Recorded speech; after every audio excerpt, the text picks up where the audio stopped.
El Centro Virtual Isaacs de la Universidad del Valle presenta La Palabra en Radio, un espacio para la literatura, el arte, la cultura, la poesía, novedades editoriales, charlas con escritores. La Palabra en Radio, domingos 10 de la mañana por Univalle Estéreo.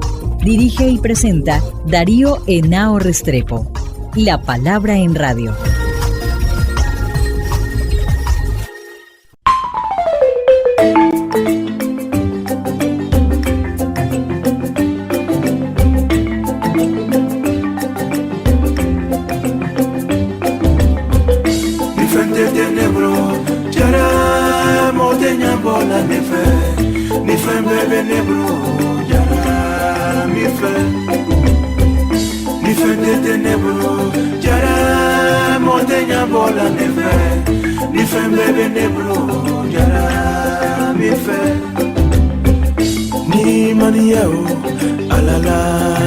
C'est très important. Ni maniao, alala, hay barika soro, hey, molu, ay cambiala, molu.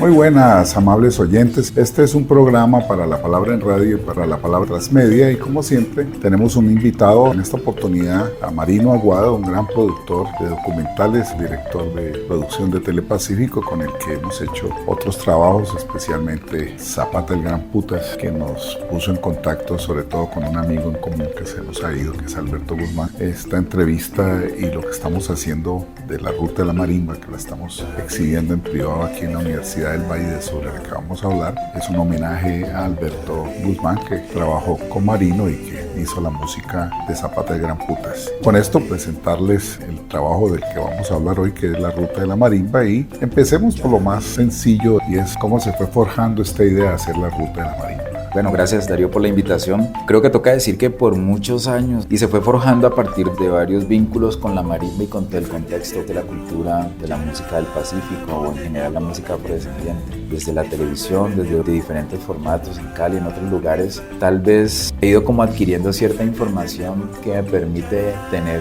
ciertas reflexiones frente a la marimba o al entorno de la marimba. Creo que es un trabajo de no pensar mucho tiempo sobre esto, pero sí desde la experiencia audiovisual de diferentes trabajos que he hecho a través de la vida, como que uno no se da cuenta, pero como que han sumado y lo ponen a uno en un lugar en donde te dice, bueno, creo que estás preparado tal vez, y puedes pensar que lo que haces hoy era difícil que lo pudieras haber hecho hace 20 años, bueno, de esa manera, pues no sé si bien o mal, pero de esa manera en la que te deja un poco más tranquilo.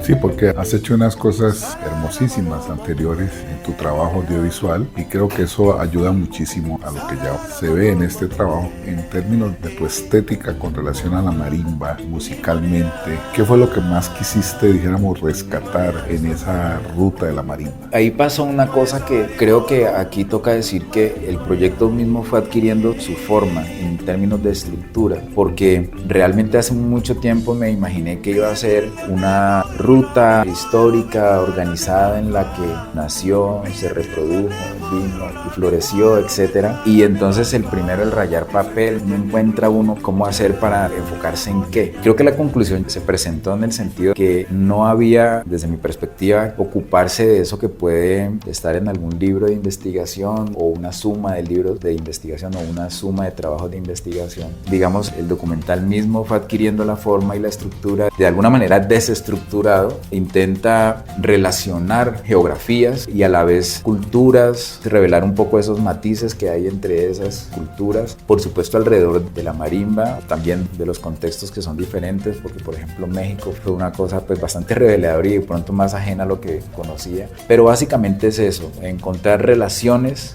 que no necesariamente tienen que ver con lo estrictamente musical, sino que también tienen que ver con la manera en cómo enfrentamos la vida, el dolor, el resistir frente a la vida. A veces hay unas tragedias que uno podría entender que son locales y que de golpe tragedias que se han repetido. En fin, hay una serie de cosas que empiezo yo a ver ahí, y ese fue el intento, digamos, de manera desestructurada, intentar ver relaciones.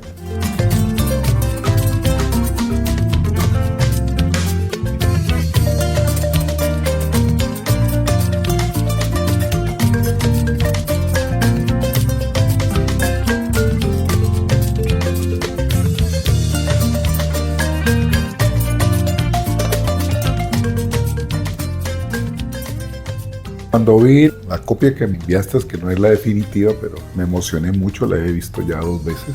Vinieron a mi memoria muchas personas que yo conocí y que siempre estuvieron tras el rastro de entender esta música. Aquí quiero recordar en particular a Germán Patiño, que sí que fregó con el cuento de la marimba y su origen africano, después a Odilio Revelos de Guiata con las marcas de africanía, las huellas, y después a los investigadores, algunos musicólogos, y por ahí fuimos conociendo mucha gente, y por supuesto a los propios músicos con los que dialogamos mucho en todos estos 30 años que lleva ya el Petronio, y que tú también has tenido la oportunidad por estar en Telepacífico de grabarlos, de cubrirlos. Es una estrecha relación que uno viendo tu trabajo dice, no, esto es maravilloso. Y la pregunta va a África. En el doctorado, mis estudiantes que están viendo ahora el documental, ese es uno de nuestros temas centrales, ¿sí? ¿Cuáles son las relaciones, lo que ha quedado y lo que tenemos de África en particular en Colombia y en esta región que es el Pacífico? Y por supuesto la marimba es fundamental. Entonces quiero que empecemos por esa ida a África que no pudimos hacer con el documental de Zapata. Cuando vi que llegaste a la isla de Gorillo y lo jodas, pudimos ir, pero bueno, ya llegaste, y que nos hablen de ese viaje a África y vamos hablando de lo que va sucediendo a partir de esa llegada a África. Claro que les impresionan, digamos, no tiene muchos sentimientos contenidos frente a ese viaje, que lo entiende uno también desde lo personal como una conexión vital con la historia, y digamos desde ese aspecto personal es sí, como revelador, te golpea interiormente. Desde el punto de vista musical hay un asunto que también sucedió de la mano de los hechos, de las circunstancias, y es que mi personaje de África, que es Djiby Diabaté, que tiene una ascendencia de una familia muy importante de músicos, digamos de la parte como subsahariana de África, tener al personaje, tener una persona muy importante. Sí, un gran músico. Exactamente. Pero entonces inicialmente, o por allá con menos información, se imagina uno o idealiza ese territorio africano como un territorio como rural, como básico, como silvestre, ¿cierto? Hay una magia sobre eso habitualmente, pero si te fijas, este personaje, teniendo ese arraigo, por supuesto, es un personaje que musicalmente, o sea, tiene un programa musical impresionante, es decir, que la música que interpreta, por lo que uno puede advertir desde el no ser músico, pero en el diálogo que tiene con Hugo Candelario, que va de Colombia, pues advierte uno ahí esa cantidad de caminos musicales que de verdad pues tienes que ser músico para entenderlo. Uno lo mira desde acá afuera y ves, realmente es como magia, de verdad, hay un asunto mágico que lo recuerdo a partir de una secuencia específica cuando nos fuimos a un lugar que quería ver efectivamente, sí, como esos músicos más tradicionales y que logran algunas tomas muy lindas. Pero entonces estos músicos nos sorprendieron por esa belleza de esos instrumentos de percusión, y es decir, pensaba yo que iba a encontrar un marimbero anciano o un balafonista anciano contando secretos, pero me encontré con un grupo de jóvenes que basan su performance en percusión. Entonces en un momento le digo a Hugo, por favor explícale, como intentando llevar la cosa, y explícale qué es el bambuco viejo, y explícale como la síncope y tal, a unos músicos que tienen pues otro tempo, digamos, eso no es como lo de nosotros. Y entonces casi que vení, probemos un momento, vas a hacer esto, y nosotros nos empezamos a preparar desde lo técnico para rodar eso. Resulta que ellos empezaron a conversar y a los 30-40 segundos ya estaban como en un jam encendidos. Estaban conectados. Sí. Conectados. Lo que hacen ahí es precioso. Impresionante. Entonces, de verdad uno puede decirlo casi que de manera lugar común, sí, viste la magia, pero sí, la sentimos. En ese momento pasaron unas cosas, tú sabes que yo no soy nada, digamos, místico ni nada de ese asunto, pero quedamos golpeados. Bueno, había un sol tremendo y era un piso tremendo y todo. Me dio lo que llamamos pues como el soroche, no sé, pues la cámara se dañó. Después de eso quedamos como tocados, porque es muy fuerte, pero sí sentimos esa energía y esa conexión, y eso es muy sencillo, pero es de un poder. Lo mismo pasó cuando pasaban cosas en nuestros traslados entre Hugo y Djiby, cuando íbamos de un lugar a otro, y hay algo ahí en donde de pronto sobre la parte rítmica de Hugo que le iba mostrando a Djiby cómo era su música, entonces Djiby empezaba a improvisar, a hacer una serie de cosas como armónicas entre la música, y él se sorprendía. ¿Eso qué es? Digamos que asistir a eso creo que es clave. Sí, encontraba cosas en común. Para quienes nos están escuchando, les adelanto un poco que uno de los hilos conductores de esta ruta de la marimba es nuestro gran marimbero, marimbista, como le dicen los mexicanos, que vamos a hablar de esto, que es Hugo Candelario González, que prácticamente hace toda esa ruta con ustedes, y es muy hermoso para él, y lo dice en el documental, ese encuentro con estos músicos africanos. Hay momentos que arman un corrinche, o sea, empiezan a improvisar, eso es un punto altísimo del documental. Entonces Eso es lo que te quería preguntar, ese sentimiento tan fuerte que se genera, y creo que uno de los puntos más altos del documental realmente es esa grabación que ustedes hacen en Dakar. Sí, hay un punto de conexión muy interesante luego ya con Djiby Diabaté, con su banda que tiene una formación de jazz, y cuando esa improvisación llega ya de la mano de unos ejecutores de nivel más alto, pero ahí haciendo la música de Hugo, luego en el taller de los luthiers, realmente creo que a pesar de las dificultades que tiene hacer un rodaje, un documental en esto, esa será otra historia, las dificultades, incluso creo que entendés lo que pasó mucho tiempo después, que creo que eso es lo que me ha pasado ahora que pienso en eso, es así, tal vez cuando llegas empezás con una mirada crítica, no, faltó, pero creo que después de estar tanto tiempo en sala de postproducción y eso, ya entendés esas cosas después, el aprendizaje llega con un delay de un año. No, pero es maravilloso para mí como espectador y por el envolvimiento que ha tenido con el asunto y con el Petrón y con tantas personas que hemos tenido pues la oportunidad de conocer personalmente. Yo veo el protagonismo que tiene Hugo como músico, lo que va pasando en cada momento, y voy a preguntarte por México. Tenía idea que había ya, pero de la experiencia mexicana, que en Chiapas con Carlos Nandayapa y con esta historiadora Sofía Mireles, Isabel Moreno, la experiencia mexicana. Sí, claro, es como abrir una puerta a encontrar un mundo bastante distinto que te pone a reflexionar también sobre las circunstancias, digamos, de la cultura. A esa parte maya, pues, digamos, el sur de México y como Guatemala, llega la marimba de la mano también de personas afrodescendientes, pero el viaje ahí es distinto al de Colombia. Creo que, bueno, sin ser, por supuesto, experto en esos asuntos, pero una reflexión muy sencilla es que el impacto, digamos, de la presencia negra ahí fue rápidamente absorbida por la cultura, digamos, popular mexicana, y entonces ese instrumento ahí no quedó tan aislado como acá, lo que provocó que ese instrumento adquiriera una sonoridad distinta muy rápidamente, diría yo. Se hizo una marimba cromática muy rápidamente, entonces empezó a circular entre las músicas populares del interior y de otros lugares de México. Claro, empezó a adquirir un sonido que en el primer momento en que lo vi, como que uno siente que esta marimba le pasa algo, porque tiene una membrana que intencionalmente la ponen para que tenga un sonido como metálico y una reverberación, una cosa así. Entonces eso lo hace sonar distinto, pero la música que se interpreta claramente es bien distinta a la música de nosotros, pero el impacto que tiene la música en el circuito, pues, de las músicas populares mexicanas es mucho más poderoso que en Colombia. La familia Nandayapa, Seferino Nandayapa, es, digamos, la cabeza de una estirpe de músicos y luthiers e investigadores que tiene una presencia como un ícono de la cultura popular en México. Digamos, ahí en Chiapas hay un museo muy pomposo de la marimba, que ese tipo de cosas no las tenemos nosotros. Simplemente esa comparación pues da cuenta del impacto que tuvo el instrumento, que tiene el instrumento allá. Es un instrumento poderoso con una sonoridad distinta, y el ejercicio que quería hacer era que con esa sonoridad y ellos interpretaran la música de Hugo Candelario. Les envié para que la estudiaran, una canción de Hugo, y ahí como avance del docu, pero eso me pareció muy bonito. La versión que ellos hicieron de la música de Hugo Candelario en Chiapa de Corzo y en Tonalá, que es una zona costera, donde ahí se dieron varias dinámicas de la presencia esclava y eso, donde llegó la cosa. Ahí hay unos asuntos muy interesantes. Creo que persiste todavía una teoría sobre la marimba no llegada de manos esclavos, sino nacida pues en culturas previas a la colonización europea. Eso enriquece mucho el discurso, pero quise enfocarme básicamente en esa percepción para no entrarse en una discusión, digamos, argumentativa histórica.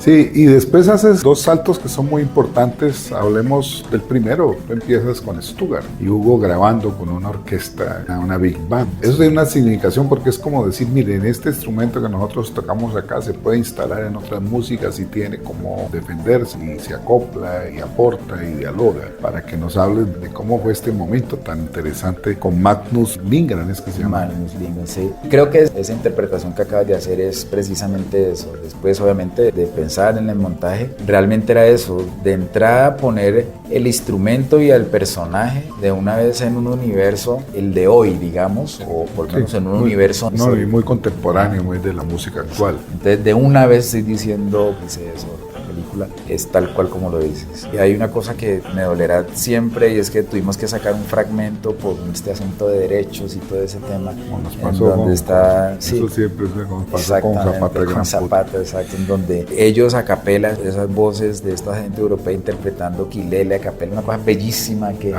tocó desaparecerlo, pero fue increíble eso, creo que yo no sé hasta cuándo recordaré eso. Para mí es uno de los momentos significativos, ¿no? Que tienen ese poder de cómo una cosa se instala en otro universo. Y esa sonoridad de esa big band haciendo música también de Hugo Candelario, pues bueno, ahí se siente eso. Sí, después viene Nueva York con este joven, con Dan Neville, que ha venido acá, y lo que hacen ustedes allá, que esa es otra experiencia. Y yo creo que con Dan pasó una cosa que tiene que ver con un poco la magia y la energía, que yo creo en eso, y es que pensando en ese camino sobre el vibráfono, sobre la técnica pues del vibráfono en últimas, que es la misma técnica básica, estamos pensando en Cali, en el festival de percusión, y resulta que él estaba en Cali, entonces bueno, pues vamos a conocer a Dan, y hubo química ahí con él inmediata, pero resulta que Dan está casado con Xiomara Torres de Guapi. Imagínate. Y había aprendido a tocar marimba de chonta en Nueva York con Gillo de Guapi, y que murió hace unos años, y entonces empiezo yo a recordar a Gillo, empiezo a pensar en el archivo que tenía nuestra herencia de Gillo, empieza como a conectarse todo, y entonces dije, no, pues creo que ese era el camino. Tuvimos la suerte de visitarlo, de conocer su trabajo musical con músicos colombianos también allá, también insertándolo en el son jarocho mexicano con una ascendencia también negra, y entonces empieza todo eso a mezclarse ahí. Él luego lo encontramos aquí en Petronio, y entonces por eso insisto mucho en eso, cómo se van ligando las cosas. No, pues son una cantidad de conexiones, de vasos comunicantes que uno no se imagina que se están dando. De acuerdo. Y que es lo que hace que este rescate ya de hacerle la ruta a la marimba muestra para nosotros la importancia que tiene el instrumento, lo que significa la cultura. Y bueno, vamos desde donde salió la ruta. Bueno, tú te vas para Esmeraldas y consigues allá a Larry Preciado y algunos de los músicos de allá, que es también pues una manera de reconocer que no solamente estamos hablando de la marimba que tenemos nosotros acá en Colombia, en la costa Pacífico Sur, sino que más abajito también tenemos comunidades que tuvieron la marimba y que desarrollan cosas con la marimba. Ahora, Esmeraldas era realmente un deseo antiguo. Hace muchos años había escuchado muchos amigos, a Larry mismo, Papá Roncón, su presencia en Petronio. El cantante de Larry, que ya no está viejo, no recuerdo su nombre ahora, y vuelve y pasa lo mismo, siente uno que está en Colombia, y es un tema muy bello porque de verdad se siente uno como que no son ecuatorianos ni somos colombianos, sino que mucho intercambio comercial, pero también son muy orgullosos de su raíz colombiana, pero y nosotros también nos sentimos muy cómodos con los esmeraldeños. Con Larry pasó una cosa, Larry Preció, el personaje de marimbero allá, una cosa que a mí me parece interesante ahora pensar en eso, es que siendo un músico con una formación, que recibió esa formación tradicional, tiene unos intereses también que viajan por otras músicas, por otras formas de hacerlo, también con su marimba, también una marimba ya grande, no sé cuántas octavas, pero también hace cosas buscando también otros sonidos, otras formas de hacer la música, retomando lo tradicional con su hija. Ahí siente uno también el viaje musical, ¿no? O sea, que las cosas no tienen que quedarse de la misma manera por siempre. Y bueno, ya vuelves a la cuna de Hugo y un poco de la familia Los Torres, de Gualajo. Esto es muy significativo en el documental para que le hablemos a nuestros oyentes de esta parte que es donde nos conectamos con el origen de nuestro gran marimbero que es Hugo Candelario. Es muy bueno, siempre recordaba a Silvino, Mina, Hugo en varias conversaciones siempre habla de él, y fue una suerte tener ese archivo de él. Lo disfruto mucho siempre ese momento con Silvino, que ya no está con nosotros, y por supuesto Gualajo, ¿no? Y ese episodio de su nacimiento, etcétera. Yo ahí encuentro también una conexión. Yo creo que también es un relato sobre la manera como se aprende esto distinto, hacerlo pues de manera racional o académica en una escuela, esa línea ancestral que viene de boca en boca o de mano en mano, que pasa con Gio, con todos los personajes ha pasado así. Hay un maestro que te pone en la música, que te inicia, exacto, y por eso retomamos también al maestro Zapata Olivella de la mano pues de ese poema. Y bueno, que tengo que decir que me mostraste pues a Zapata Olivella. Lleva la edición que nosotros hicimos. De acuerdo, y la edición que me diste estuvo también en Goré y quedó en las manos de alguien en Ecuador, porque cómo no regalársela a Pablo. Aquí Minga. Tengo uno, yo te lo voy a dar para que no pierdas el ejemplar. Es muy bello, sin hacer algo sistemático ni ordenado, sino ir tocando puntos altos del documental. Creo que hemos hablado de esa ruta, desde Esmeraldas, Stuttgart, Nueva York, África, que es un punto alto.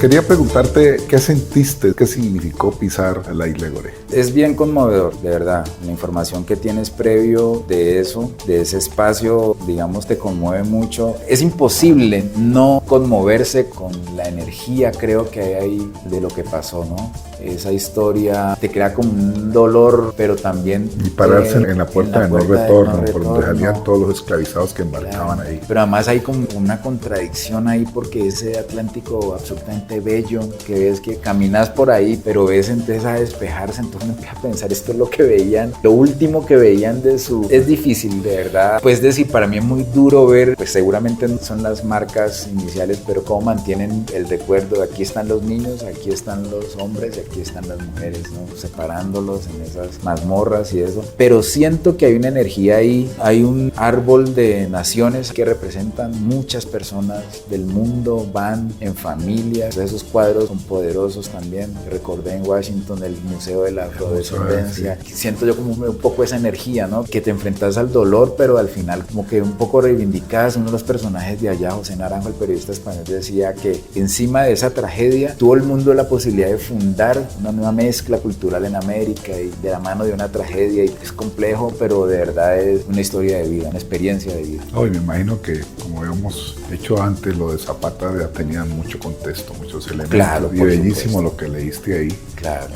Yo te envío una foto del libro estando allá, y seguramente hay otros textos, sobre todo lo que sintió Zapata la noche que durmió ahí, que le pidió al presidente Sédar Senghor en el 74 por primera vez, que lo llevó a mostrarle, pues ya cuando eso era un museo, y le dijo, déjeme dormir aquí que estoy escribiendo una novela sobre la diáspora africana a las Américas. Esto es muy bello. Yo realmente me emocioné muchísimo cuando me mandaste la foto, y ahora que vi la grabación y todo, obviamente vamos a ir, te cuento, en el 2024 se celebran los 50 años del Congreso Negritudes y América Latina que organizó Leopold Sédar Senghor, que fue cuando por primera vez Manuel Zapata y muchos intelectuales afroamericanos fueron y se conocieron y estuvieron una semana en África. Y después Manuel fue a recorrer algunas provincias y a ver a los griots. Eso da para otro documental. Sí, tal cual. Espero que con esto podamos ir en el 2024, en el segundo semestre, podamos ir a Dakar. Es otra cosa, vamos a llevar toda la obra de Manuel, vamos a llevar este documental, vamos a llevar el anterior y otras cosas que seguramente estamos preparando con la Universidad Cheikh Anta Diop de Dakar y con varios profesores senegaleses con los cuales ya hemos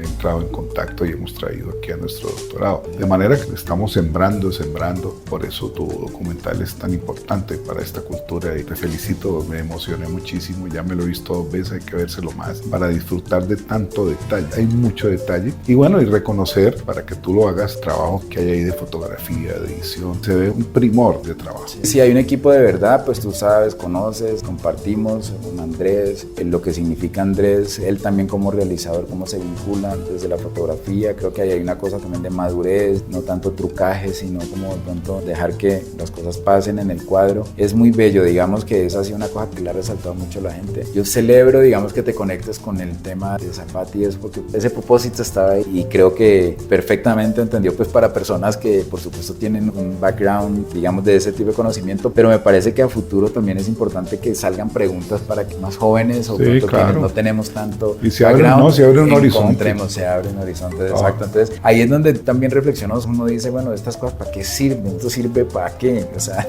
algo más de que digamos que uno sentirse como de pronto es un asunto personal, eso lo deja uno tranquilo, en preguntas, circular entre personas muy interesantes que puedan llevar a que piezas de estas, sí, abran otros caminos, como siempre lo estás haciendo, conectando en diferentes niveles, digamos, de estéticos y de investigación. Entonces, pues, estamos empezando, echando a andar el barco, vamos a ver qué pasa. Esto va a ser muy importante, lo estamos viendo aquí con los estudiantes del doctorado, lo estamos viendo con algunos músicos, lo estamos viendo con una profesora que se llama María Jimena Alvarado, que es un poco la que recoge la posta de las investigaciones de Alberto Guzmán, que dejó muchas cosas por hacer, pero otros recogen la posta, y de alguna manera es lo que tú has hecho con este documental. Total. Así es la vida, de eso se trata, ¿no? Pues hemos conversado aquí con Marino Aguado, por supuesto, la conversación no se agota aquí en este programa, habrá otras oportunidades. Le deseo la mejor de las suertes y desde ya 1000 aplausos a ese bello documental que les recomiendo a ustedes, La Ruta de la Marimba, extraordinario. Yo creo que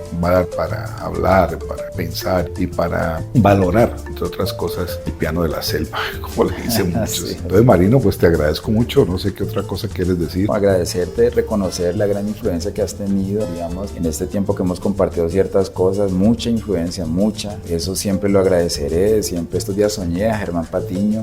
Germán sería un hombre feliz viendo claro, este documental, ¿no? En este contexto lo hubiera soñé, enloquecido. claro. Yo siento que como que uno llega por ciertas cosas ahí, a ciertos ámbitos, empieza a recibir y lo empieza a construir a uno como persona. Tú sabes que yo estas cosas, los asuntos los involucro como en mi crecimiento como ser humano. Agradecerte siempre el interés, por estar pendiente de estas cosas, por ser cómplice y por invitar, por meterme en estas cosas. Bueno, nos ha servido esta conversación que la hacemos en el momento en que los estudiantes están viendo en una sala en la Facultad de Humanidades el cierre del curso de doctorado en estudios afro-latinoamericanos. O sea, esto también contribuye a la formación de estos investigadores, que son 10 investigadores que se están formando en esta cohorte. De manera que también, fíjate tú el aporte que esto significa. Ahora conversarás con ellos, tendrás oportunidad. Seguimos en contacto y muy buena suerte para este documental. Gracias, Darío, hombre.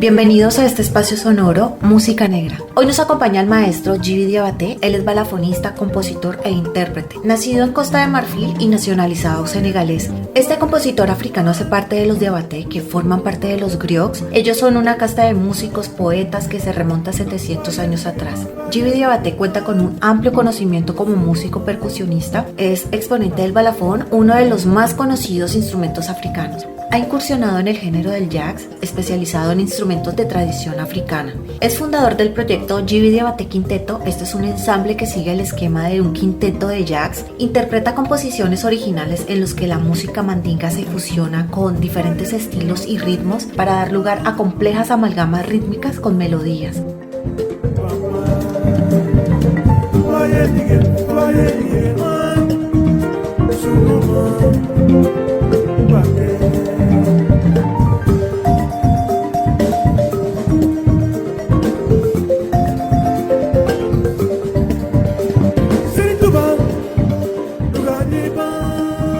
Djiby Diabaté cuenta con una larga trayectoria en varias composiciones y publicaciones. También ha participado en festivales internacionales de jazz. Ha colaborado con músicos de jazz mexicanos con quienes produjo el disco Congo. Djiby Diabaté cuenta con una larga trayectoria de variadas composiciones y publicaciones. También cuenta con una amplia participación en festivales internacionales de jazz. También compartió la experiencia del documental El viaje de la marimba en Senegal con el maestro Hugo Candelario González. Este es un encuentro de las expresiones musicales y tradiciones del Pacífico. Están escuchando a Selim Bamba de Djiby Diabaté.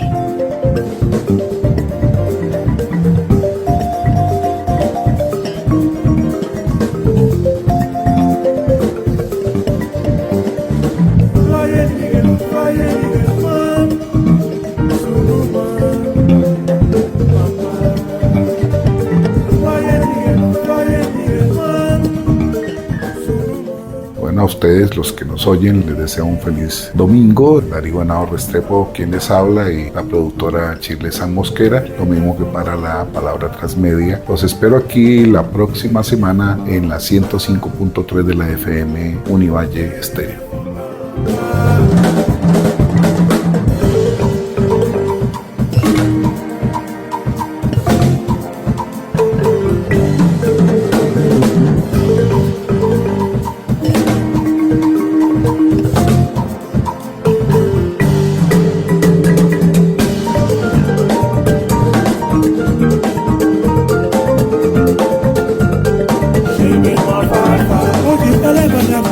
She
El Centro Virtual Isaacs de la Universidad del Valle presenta La Palabra en Radio, un espacio para la literatura, el arte, la cultura, la poesía, novedades editoriales, charlas con escritores.